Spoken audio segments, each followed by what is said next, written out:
Hello everyone, welcome to my KSP tutorial series. For this tutorial episode, I will explain you how to construct a rocket, what to put, where to put it, and what is the point of certain parts. So to do this, we are going to go into the VAB to construct our rocket. But first thing first, I have some things to say. First, I'm doing this into the sandbox mode, so you have all the pieces unlocked. At first you will not have everything, but it's not a big deal because we will quickly unlock the basic sports.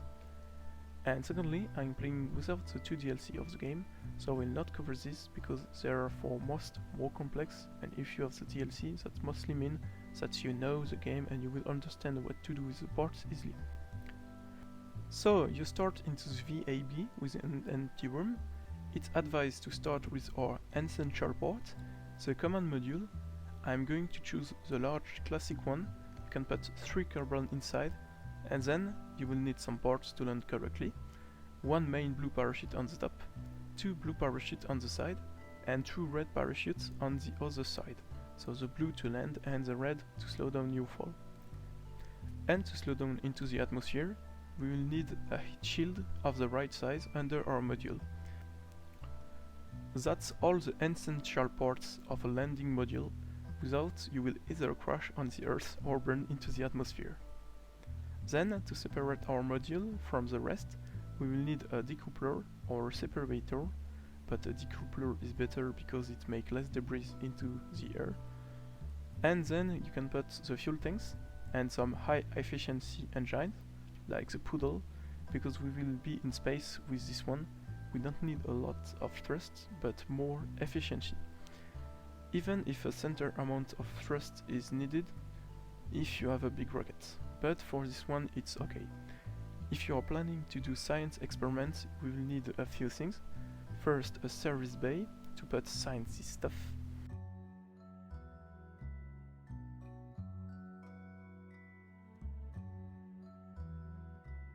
And with a little trick, we are going to put an experiment storage unit into the command pod with this. And if you want, you can put some battery around it.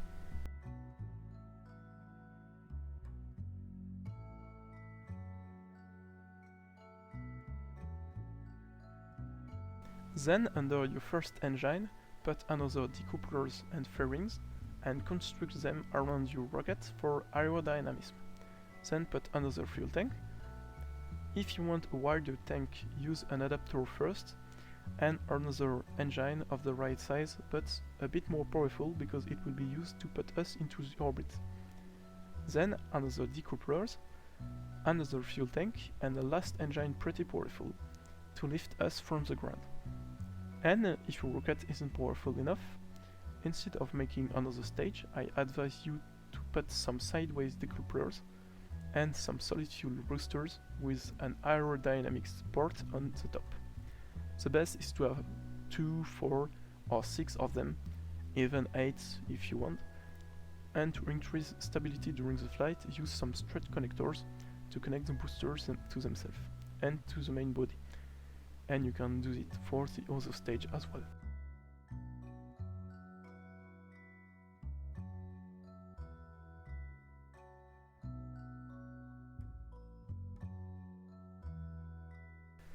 And then place some winglets on the top of the rocket where there aren't rocket boosters. Then you can see a little checklist of what we could need, and we see that we cannot produce power, so you can add little solar panels on the main command pod. And when your rocket is finished, check if your parts activate into the right order with the stage list. It's from the bottom to the top, the boosters and the main engine at the same time, then the side decoupler to get rid of the booster when they're empty, and then the main decoupler, etc, etc.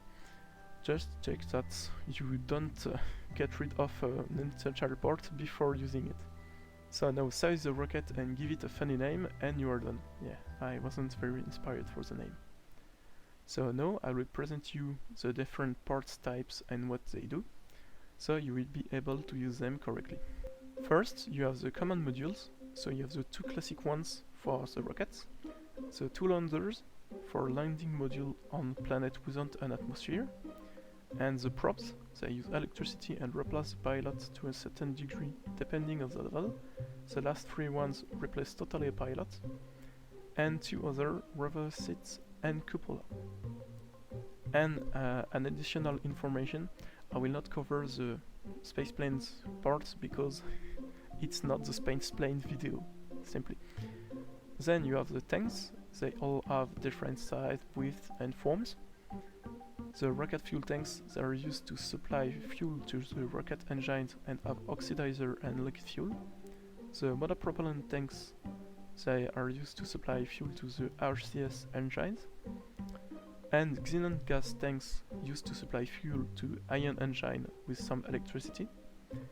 And not really a fuel tank, but the fuel duct used to transfer automatically fuel from one tank to another. You have also all the engines, the rocket engine which use the rocket fuel, the rocket booster which use only the solid fuel inside them, and cannot be stopped or be changed in intensity during flight, and the ion engine which use xenon gas aside with a lot of electricity to produce a very low thrust, but with a very high efficiency. Then you have the control parts, the reaction wheel already present in most of the rockets and command module.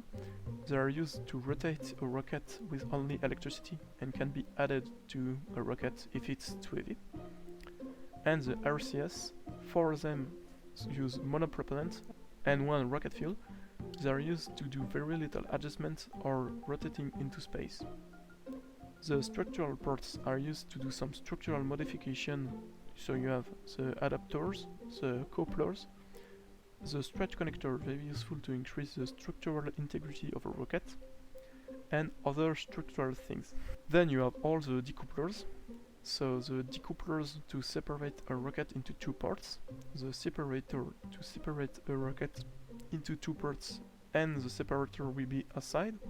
You have also the radial decouplers to separate things on the side of a rocket, for example the rocket boosters. All the docking units, the docking ports, each one attached to the same size as itself, and some have protection. The grabbing units used to attach to an object without the docking port. The payload parts, the airstream protective shells, we call them fairings, that's very simple, with different size to protect what's inside while providing aerodynamism.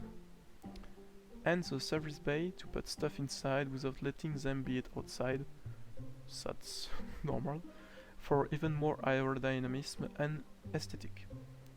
The aerodynamics parts, the cone nose to provide aerodynamism on the top of flat surface like rocket boosters, fins to improve aerodynamism, and winglets to change the flight path into the air. The land parts, you have landing legs of three sizes to land with a bit of flexibility. They also stick to the ground if you want, so your rocket won't move on the ground. You have rover wheels to make rover and move them, that's pretty much self-explanatory. So in the heat parts, you have the heat shield to protect what's behind from atmosphere re-entry, with an inflatable one, some thermal panels to dissipate heat produced by the rocket or re-entry, but only on the parts attached directly to it and parts next to this port, and a thermal control system only to dissipate heat produced by a craft, but on all the parts at the same time, and they both use electricity.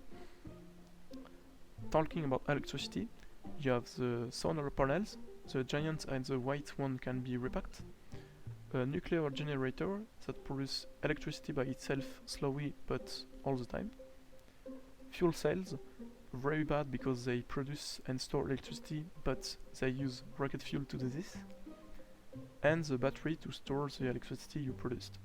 Approaching from the end, you have the antennas. You have two types of antennas. The communitrons are used to transmit science data and receive signal, and the relay antennas are used to relay signal from the most powerful signal location they can find. You have also the science ports. First, the mobile lab. If you do experiments and store them inside with two scientists, they produce science over time with a great ratio of science. Experiment storage unit used to store experiment result inside. You will then have to retrieve this part to retrieve science points. The science makers all make science in every condition, except for the telescope only in high orbit, the seismic accelerometer on the ground only, the atmospheric fluid analyzer only in the atmosphere, and the magnetic field analyzer only into orbit.